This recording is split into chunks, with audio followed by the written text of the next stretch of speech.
Hey everyone, and welcome back to BS Rambles. It has been a long time since I've made a video. As you can see there, that's me second picking Nova in a ranked game.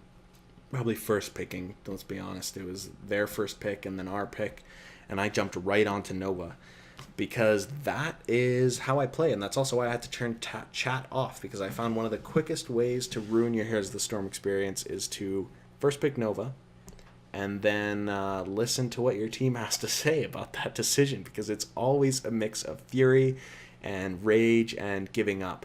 So I apologize to all the teammates that I've done that to before, but the way I see it is I've done this all the way through my ranks, and Here's the Storm, and I've fallen at a level where my Nova play fits as a second pick, right? So I can second pick Nova and be in Platinum 2 in this at this case. I think I eventually made it up to Diamond 4, pretty much maining Nova only. I know there's someone else. There's one guy that kind of discouraged me because I was like, in my head, I was like, man, if I'm Diamond 4 maining Nova, that's pretty freaking good. But I found out there's some Nova main that's like a Master League guy, which makes sense, but doesn't really make sense in the sense that how are you doing so well at that high of a rank, right? Which brings me to the real reason that I'm making this video, and that's that stealth is being removed from the game. So this currently, a lot of people that came for 2.0, Here's the Storm 2.0 that is, probably don't know that this current Nova that you see me playing right now with the current iteration of stealth is actually post rework Nova. They did a lot of changes to her talents that at the time I didn't like, kind of the same way that I'm pretty tentative about this whole stealth rework as well, because it's really going to change the way that you play these characters, which is pretty sad because she was one of the most fun things about Heroes of the Storm, and one of the most fun things about Heroes of the Storm is that they have never been afraid to break the rules of a conventional MOBA. You look at characters like Cho'Gall or the introduction of stealth in the way that it plays right now is really, really unique to just Heroes of the Storm, and it's really fun. But I think in an effort to increase their player base, they've had to make a push for their pro league, the HGC.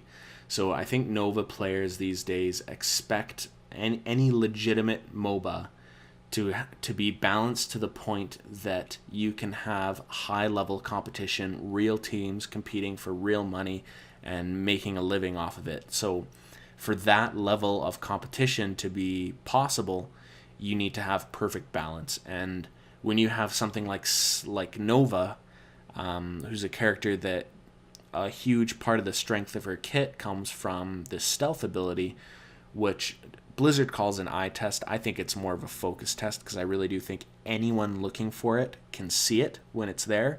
But a lot of the time people forget to look for it, which I think is a function of your skill as a player, really, and your skill using stealth. So a lot of the time when I'm playing Nova, I would only take risks with flanking maneuvers and stuff like that at times when either I knew that the enemies didn't have a skill shot to either remove me from stealth, which is still going to exist with the new iteration of stealth. You're still untargetable with click and point moves or auto attacks. People won't be able to target you with those. So they have to hit you with a real skill. But you won't be able to, what I was going to say, use the clutter and chaos that comes from the game's natural flow and team fights to trust that people's attention is directed somewhere else where they wouldn't notice that shimmer. And I really do think that that would function as intended. But some of the tougher games that you play, people just basically are always in a formation that accounts for a player that they are expecting to flank, right? So they'll never clump or declump out of their hard group of five, and that makes it really hard to play Nova, and people do that more and more frequently as you climb through the ranks.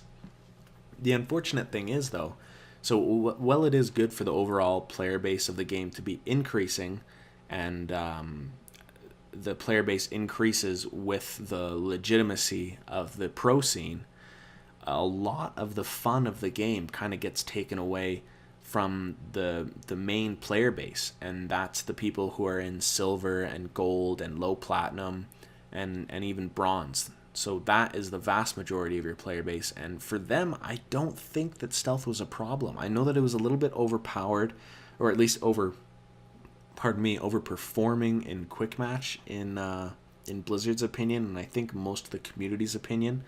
But it's really tough to get a true sense of it because the real core of the game, I don't think, is on Reddit. Those are the diehard players. Like I'll be curious to see what the average rank of forum posters, like people who are on the actual Here's the Storm posts or forums or the Reddit forums, what their average rank is versus the actual population of average rank. And who do you want to focus on? Because right now I think obviously the focus is on the pro scene and the forum posters, who I think generally, if you looked, are probably diamond, platinum, even Master League players. Like they're definitely better than the average player because they're paying attention to things like patch notes, right? Whereas you have players like I was in League of Legends where you don't pay attention to any of that stuff at all. You just want to go for the cool plays. You're in it for the fun. And those players, I think, are the losers when changes like this stealth change get made. But I mean, like this stealth change. I'm not necessarily saying that the new stealth is going to be less fun, but it's going to be less fun. It just is. It's going to be less fun, especially in quick match. It was so fun to go into a quick match game and just be able to cheese people with your sneakiness, and no one's expecting it to come. And there is a quick match seating, so you are playing quick match against people your level. It's just less organized, it's less focused, and I think that was part of the fun of quick match, is that people don't take it as seriously, right? And I guess that won't be gone, but it's definitely going to be reduced. It's nice to see that they're improving those characters in other areas. So I think Nova's getting a push-click button to go back to ambush, or sorry, kind of like Valera's vanish ability, where she'll be able to hit that button and go back into stealth. And that first talent you saw me pick, the advanced cloaking, where she gets the increased run speed while cloaked, I think that's going to become baseline, as well as the talent that ramps up snipe as you land more snipes. So maybe she'll be better. Sorry for that sniffle there. I think I might be coming down with a bit of a cold here. There's a few things that Here's the Storm has done that has changed it from alpha. One of the big ones is with all these talent reworks. I think that what was beautiful about it at the beginning was that it allowed a lot of flexibility and creativity in your build, whereas now I'm finding that these new reworks, when they say they want diversity in build path, what they really want is for you to be able to follow their build paths. Like I'm noticing a lot of real obvious Q builds or real obvious W builds that are built into talent trees. And it kind of reminds me of World of Warcraft, when they did talent trees in World of Warcraft, which I'm sure is where the whole talent concept came from for Here's the Storm. Back in the early days of World of Warcraft, they used to give you total flexibility in your talent tree, in that you got to pick and choose exactly what you wanted, and it resulted in a lot of people doing cool things with doing like half commitment to two different talent trees to be kind of a totally different thing. But what happened was that became really difficult for Blizzard to balance. So they decided to force people into picking a specific talent. So if you wanted to be a Frost Mage, for example, you had to select Frost Mage, and that came with a set of abilities and a set of talents for you to choose from that are completely separate from that of a Fire Mage, with only a small degree of overlap. Whereas before, talents in World of Warcraft, this is still, talents were more like, if you want to be a Frost Mage, you click on the Frost, and now you've got all the spells with both like Frost, Arcane, Fire. You have every single spell at your disposal, but by putting talents into it, you put percentage increase on your Frost spells. So things like that, right? And I think you've lost a little, we're losing a little bit of that in Here's the Storm as they make this push to make it a more pro-based game. And like I said, I think it's a good thing in that the player base has increased because of everything that they've done, all the hard work that they've put in refining the game. But it definitely has changed things a little bit.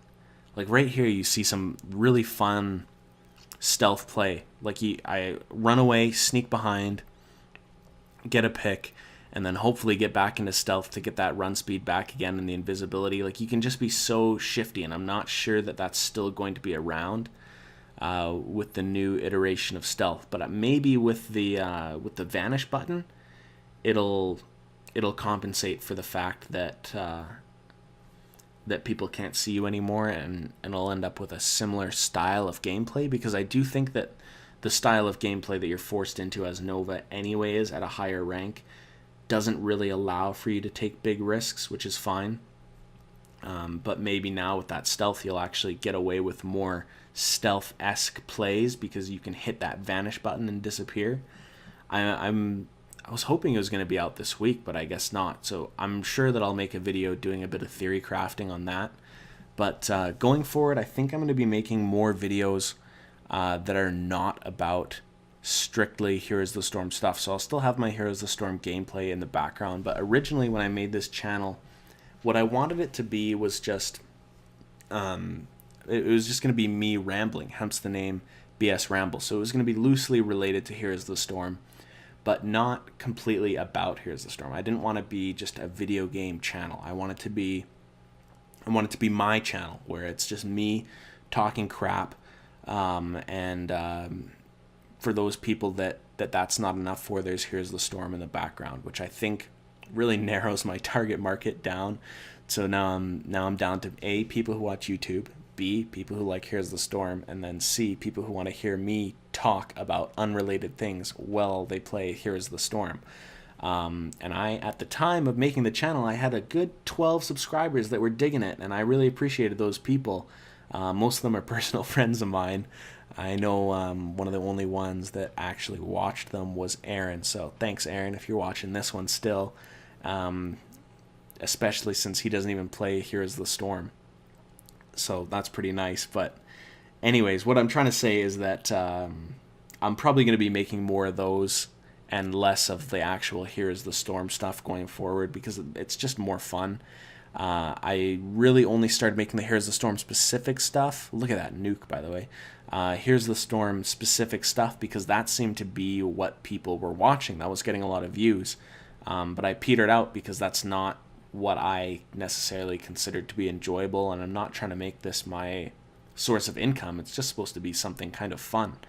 So when I made, I think it was my video predicting Maiev coming out, when it was instead Garrosh, that actually got a lot of videos because it gained traction on Reddit. That's where my 200 subscribers came from. So hopefully they're not hearing this as terrible news, but basically that fame got to my head a little bit, and I decided to try to cater it to those subscribers who I knew came from Reddit, and I knew they liked my my prediction video on whether or not Garrosh was going to come out. I think I predicted it totally wrong in that one. I guess Maiev was going to come out when it was in fact Garrosh.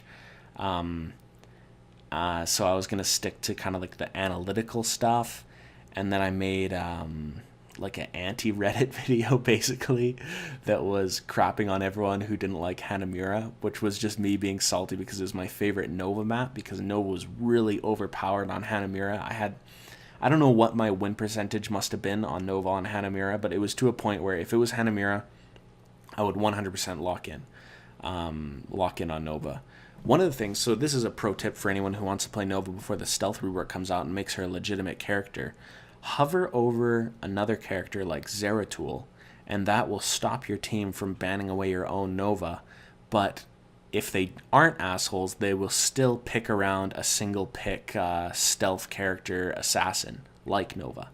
Because what I found was happening to me was when I was trying to pick Nova, people were just banning her away from me. Like they see their second pick hover Nova, they're like, that's not gonna happen. There's my first death of the game, but I decided not to fast forward past that. Anyways, that wraps up the video. Sorry for rambling, but that is kind of the name of the channel. Hopefully I'll have some more fun videos for you guys soon. And thanks very much for sticking this out. Thanks for watching. Thanks for my 212 subscribers for kicking me up to a complete and total revenue for my YouTube channel of $7. So maybe I'll spend that. Maybe I'll invest it back into the channel. We'll see. Maybe we'll see some production increases in the future. Anyways, thanks very much, guys. Bye.